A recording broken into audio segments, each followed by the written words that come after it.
Warning, this show contains adult language, so viewer and listener discretion is advised. Welcome to another edition of Up and In It. I'm your host, Adrian Babashoff, and if you're new here, welcome as well. And if you're wondering what the show is about, it's entirely dedicated to improving quality of life for both people and planet through liberation and independence, moving you from surviving to thriving and living life on your own terms. Today's episode 259, and it's How to Escape the Great Struggle, Part 2. And I guess I just can't stay away. There's so much to say here, and let's jump right into it. Self-realization is the first note that I have on my schedule here, and what I realize is that a lot of people are living the lives of what they're told to do.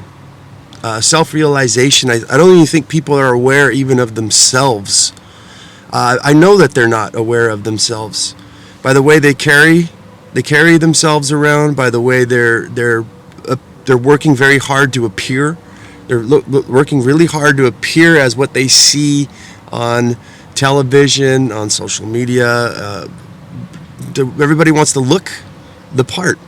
Everybody's acting. It's like we're just a big giant school of animals, a herd of animals that are all just acting.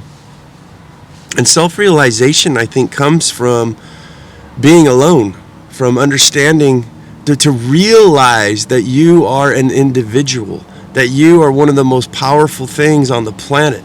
If we think about a lot of the animals and the trees and things like that, the living environment, the earth itself, the ecosystem, everything, it's very, very intelligent.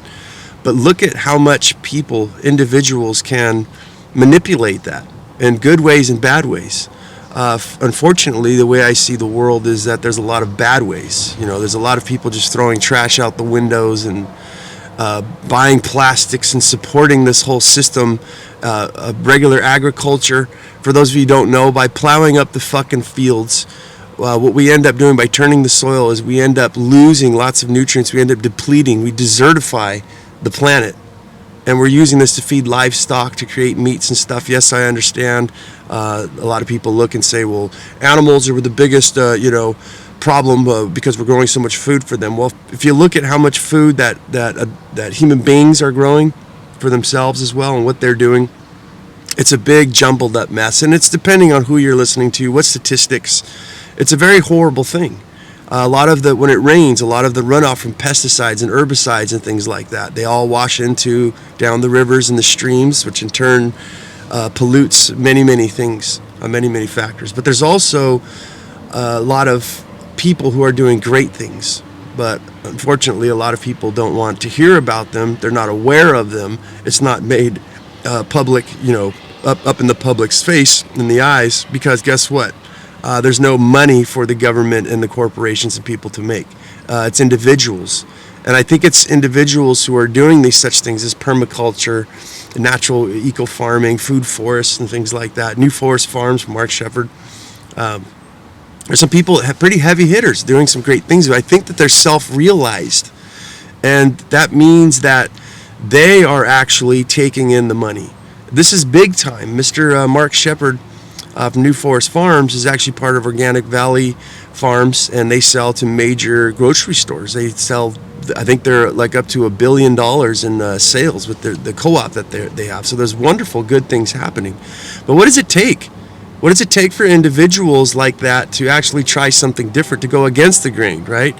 So we just said a lot of people in business, in spirituality, in appearance, in everything, are all trying to act the fucking same. The trends, when you look at the man bun and the beard and the tattoos as far as men goes, I hate to knock people, but I wouldn't feel so weirded out by it, I guess. I'm listening to me talking shit, little baldy Q-tip fucking head over here. But when you see a trend come out and you see every other guy fucking, trying to look that part. And guys, I mean, self-realize about yourself. Look at those tattoos that you're getting. Hopefully they mean something, right? Hopefully they mean something really, really fucking big to you.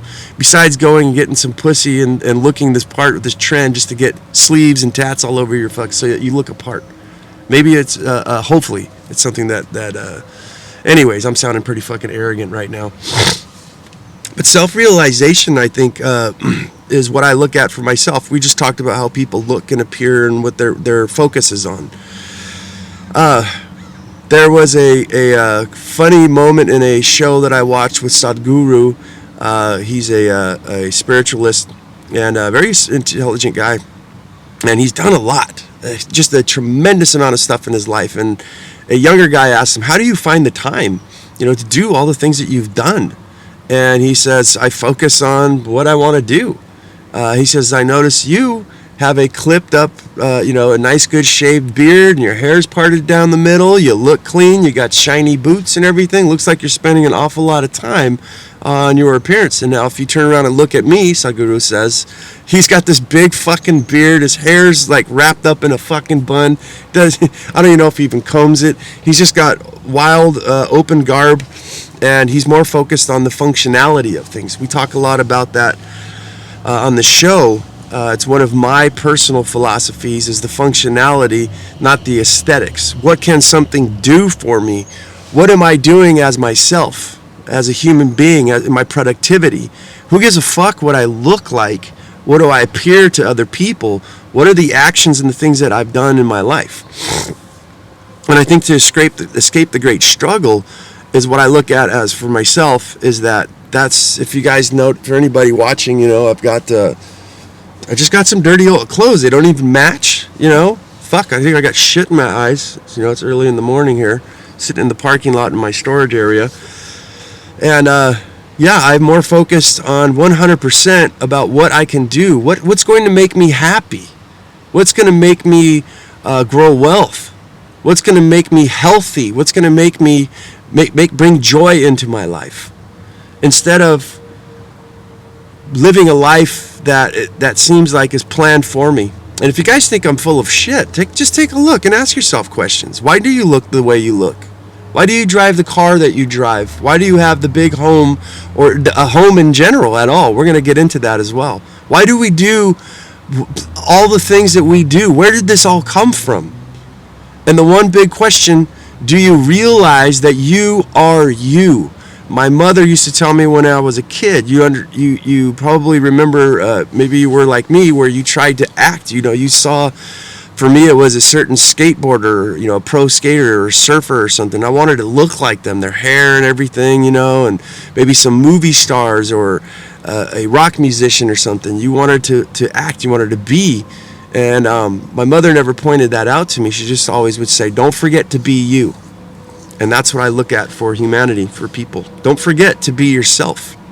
We have all of these bright diamonds, these fucking horrible people. Like, how the fuck do you bring that much talent? I think I've said this before, where someone's just like, they're a 10, right? Just a good-looking human being. They can fucking sing. They can paint. They know how to act. They know how to, play music. And they're just talented on multiple levels. Like, how do you bundle something up like that? Let's talk about that for a minute, though. People who are willing to explore themselves are self-realized, maybe self-actualized, we can say. These people are not too concerned, I believe, to a point of what other people think about them. We talk about people like Elon Musk and stuff like that. A lot of these people are more focused on what they're doing, and if you listen to the stories about where some of these great people came from, they worked their fucking asses off. They believed in what they were doing, and they ended up creating something completely different. So bringing it back to us simple folk, for people like me, dummy fucking apes who ain't gonna ever invent anything. We're mostly occupying space, but in a tactical way at least.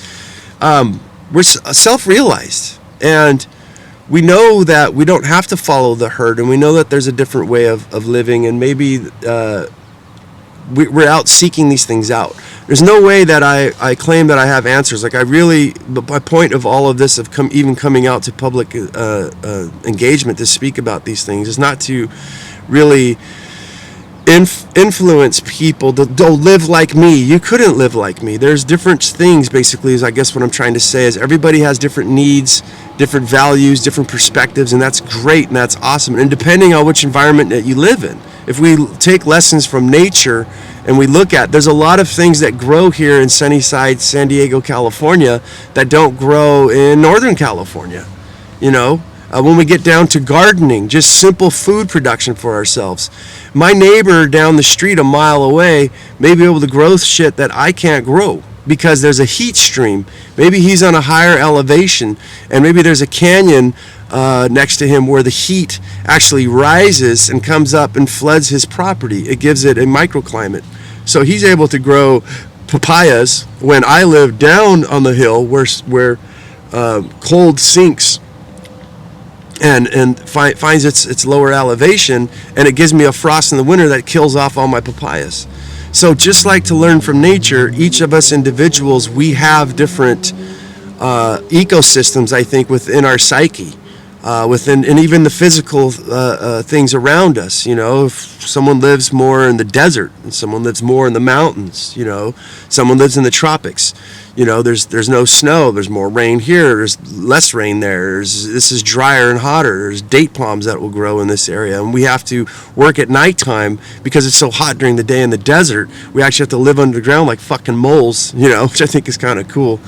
I think a lot of self-realized people live in hospitable places like that and live alone so that they can be away from everything and actually realize more about themselves. I find it fascinating, the shamans, the witch doctors, I guess you would call, of tribes and things like that we used to have back in the day. I believe there's some still in like Borneo jungles and, you know, Brazil and stuff like that. Witch doctors don't really sound too good, but a guru, and not a guru, but these people, very interesting, these shamans. Why did they choose to stay away from people in general? Maybe they were self-realized and they knew about themselves that, hey, there's something different about me. Maybe I need to be alone so I can explore these thoughts and these feelings and these things that I'm into. And a lot of these people were considered very smart. They were revered as very intelligent and very different people that you know, they would predict where the game was going to be, where animals were. They predicted if it was going to rain or not. A lot of very interesting things. The ayahuasqueros, you know, the DMT and all that. The use of these drugs, if we're going to call them drugs. These people claim that they're able to see things. And what's interesting is a lot of people who, I know I'm going kind of Twilight Zone-y here, but a lot of people who have taken an ayahuasca trip, there are many of them that report the same kind of visuals, let's just say. I don't want to say hallucinations, but they have the same type of visuals. They have the same type of things. How could that even be? These are, I'm going off on a limb here, these are questions, though, that I look at in my life that a lot of people aren't talking about. So we would say this is a hallucination. But how is it that you get a couple thousand people who actually experience and seen the same thing? So that's very peculiar in and of itself. But why is it that these people who are considered so smart would separate themselves so that they can explore these things further, they explore their minds and their spirituality and grow stronger? So us as individuals, my next note is alone but not lonely. And I live mostly alone. I'm pretty much a hermit. I don't really see, the other podcast I just did, the last show, I was talking about how depressed I am and how lonely it gets. But one thing I've noticed when you're a self-realized person, and I really don't give a shit if this scares people off, because then you're not really getting it. What makes me actually sad and more depressed is when I'm around a lot more of the common people.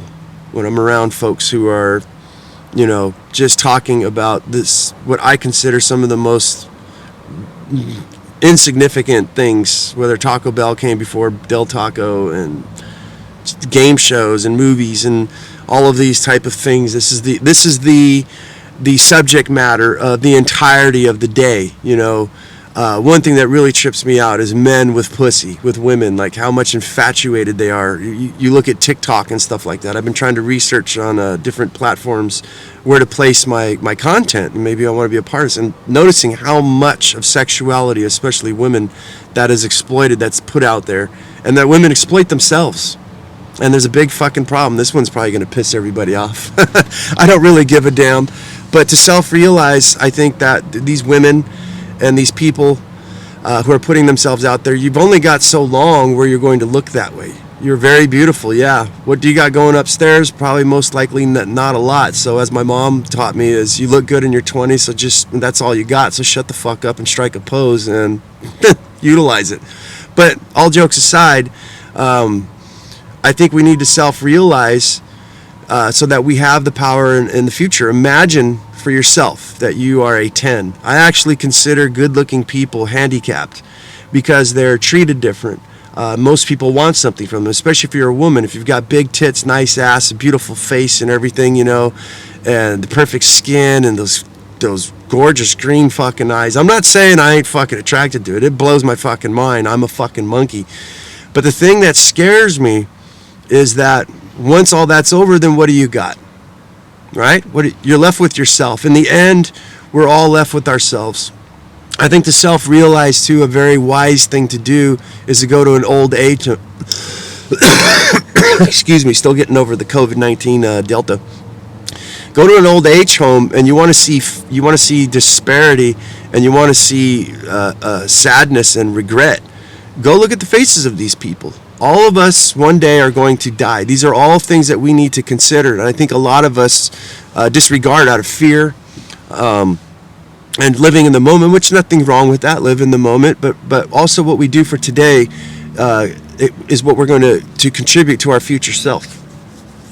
And I think that a lot of people who are afraid to be alone, and they're constantly out there trying to prove themselves, to act a way, to look a different way, as we tied this whole thing together, and for some big surprises.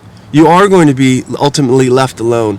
And I think that as the progression of each one of our individual lives, we need to understand about ourselves. We need to spend time. We need to develop that relationship with ourselves, with our mind. Do you guys ever really see out there how a lot of people, ADHD, attention deficit disorders, and all these kind of fucking things going out there? Why do you think that is?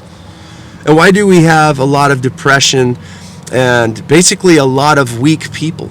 And I think you need to dig down. This is a positive. You need to dig down and see how weak that you are. You need to measure yourself every once in a while. You need to take yourself out of your comfort zone to see how you react, to maybe learn some fucking dignity and respect, not to anybody else, but to yourself. To expose yourself, as I did on my mini retirement this year in 2021. You know, the first week, 7 days, I spent sleeping on a cot in the outside, underneath a small batwing canopy that I have attached to my vehicle. I lived in my vehicle for a month with my kids traveling, for those of you just tuning in. And the wind was blowing so fucking hard that I had to wear tennis shoes, right? I was by the ocean in the redwoods. I had to hold my sleeping bag down with my feet and then wrap myself with my blanket and hold it over my head, clench it in my fists, and go to bed. And I did this on purpose to put myself out of my comfort zone, to be measured. I had dirt up my nose, my eyes, my ears. My throat was really dry. My skin got really chapped. And I spent all of my time outdoors for 7 days in the sun, the wind, and the elements, just feeling what it feels like. And you know what? After a while, my body adapted to it. And this was an experiment I did to know myself, to know my limits. I don't think that's very hardcore. There's a lot more hardcore shit that I've done in my life. But what was nice is that it taught me to respect that even a simple thing as a tent, going in with my daughter and laying down away from the elements when the wind stopped blowing on my face, I have to admit, felt really good. It felt really, really good. But the level of appreciation I think I got. And where I'm going, this is appreciation for yourself, understanding of yourself. And this ties into, how do we escape the great struggle? The great struggle is that a lot of people don't know themselves. I think a lot of people don't have the balls and the courage to live their own lives. And this is evident to me. These are all just my opinions, by the way. It's evident to me that a lot of people don't want to work. A lot of people are looking for help. When something happens, what do? We go and we ask for help, right? Some of us see a problem. We say, well, what kind of solutions? What can I do to make things happen? I've always said this before. I think I attribute this to not going to public education, to educating myself, because I always had to find the answers out for myself. I had to figure these things out. It was me that had to go get a book. Me had to actually seek out the information to problem solve the problem that I was in, to get out of that thing. What we have in public education is a lot of stuff crammed down, whether you like it or not. Memorize this shit, clown. We're going to test you, and this is going to be the future. And if you don't test this, there will be consequences. Who the fuck is going to learn something that is forced upon them? And we also know from the learning pyramid, for those of you who don't know, way at the top, the weakest way to retain information is to sit through a lecture, listening to someone talk. The best way, and the military knows this, is at the bottom, is to immediately teach somebody something and have them practice it immediately, and then have them teach it. And when they put this into practice, they start to develop, and a lot of things they will never forget because they had hands-on experience. They actually utilized it, and they actually taught other people. So when I look at this, a lot of our personalities for self-realization, we need to understand our limits. We need to understand, get out of our comfort zones. I think it's very good. It's very wise. How many things that we take for granted, as I said, just a simple little structure, a fucking tent that's blocking the wind from blowing on your face. We need to understand these things so that we can invent and we can reconfigure life around us. The great struggle is nothing more than an oubliette. It's a prison with walls of air. There are some things I think that are challenging. I definitely think that there's hurdles. I have hurdles in my life every single fucking day. But the difference, I think, with people like myself who are self-realized, I guess is going to be the thing, I didn't know, is that we're able to adapt and we're able to reconfigure things. And I think a lot of people aren't aware that things can be reconfigured. And this great reset, this recession, these times that we're in, I've been preaching this for the past couple years. Shit is going to hit the fucking fan, and it's up to each individual what you're going to do. Are you going to ask for a handout? Are you going to go ask for more stimulus? You're going to ask for Section 8 housing? You're going to a government that you fucking despise, that most people don't even trust, with good reason. Now, these are the people who are feeding you. Never bite the hand that feeds you, right? And this level of discomfort, distrust, and the way of life that I look at for people, now they're completely turning around and just bowing down, saying, I'll jump, and how high do you want me to jump? Right? So do you really want to put your hands in the control of these people? And why would they not want to control you? They already are controlling you. I think to be self-realized is what you have to understand, is that look around you. Look at people. Are they acting themselves? Are they aware of themselves? Are they happy with themselves? When I think you can totally tell somebody who's not, doesn't look like a fucking bum on the side of the road, but could be as well. Somebody who's not so preoccupied with their appearance, with the aesthetics. When you see the things that they're doing, if you think this is far-fetched and this is crazy, look at the story of Elon Musk. Was the last one that I saw. He was bathing in the sink. He was washing his balls and his armpits and everything in a fucking bathroom, a toilet with a sink. He lived in his office. This is, I believe, the richest man on the planet right now, or one of them. But look at the amount of things that he's done. He probably didn't bathe that much, because it was a pain in the ass. He was working 14, 16, 18. He was probably just working himself till he passed out. I've experienced that myself as well, but achieved nothing great. No, I've got my freedom and everything. But so let's look at that for a second. So if you're asking me, or you're asking somebody else, or you're asking yourself, how the fuck do I get out of this shit, and what do I do? That the message that I gave you here today is to self-realize, right? To go it alone. In fact, you are alone. And one of the things that you're going to experience, as I have for myself, is that once you start going a grain, what does that mean? Going against the grain, I'm sorry. That means that you're doing everything different. Like a lot of these people we talked about, doing things completely different. You look the same, you talk the same, you think the same. You think differently. I'm sorry. You feel differently. You're not doing everything that most people are doing. You appear fucking weird, and it does get lonely. But the strength that you get to understand that your youth and all of these things will fade away. And in a time, let's just say you got cancer or you got some ill disease. Where are these people around you that you're trying to impress? How well does your car, your clothing, that haircut of yours, your man bun and your tattoos, how do these things serve you now? Now that everything's been stripped away from you, right? So why would we not focus on these things? Why would we not focus on ourselves to gain that strength and start changing our awareness into inward, into what can I do for myself? A lot of some of the wisest sayings is live the example, be the example that you, live the example that you want to see in the world. Be the change. That's not going to happen unless you change yourself. And that's going to bring you the great power to exist. Not to exist, I would say, to move from surviving this system, this great change up that we're experiencing right now, and to be able to thrive.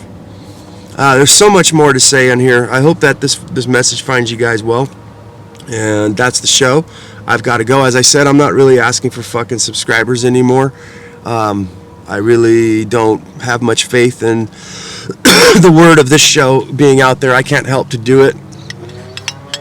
I apologize for the coughs too. He says I'm still getting over this COVID thing. But yeah, I'm not really. You guys know what to do. You know where to find me. If you guys want to support the show and you guys want to keep it going, I don't know. I just almost asked for likes and subscribers. Listen to me. Well, that's the show, guys. Fuck it. I'm done. So as I always say, go out there and have yourself a near-life experience. Don't lose your muchness. Carry on the fire. Live it, love it, own it, and bone the fucking shit out of it, people.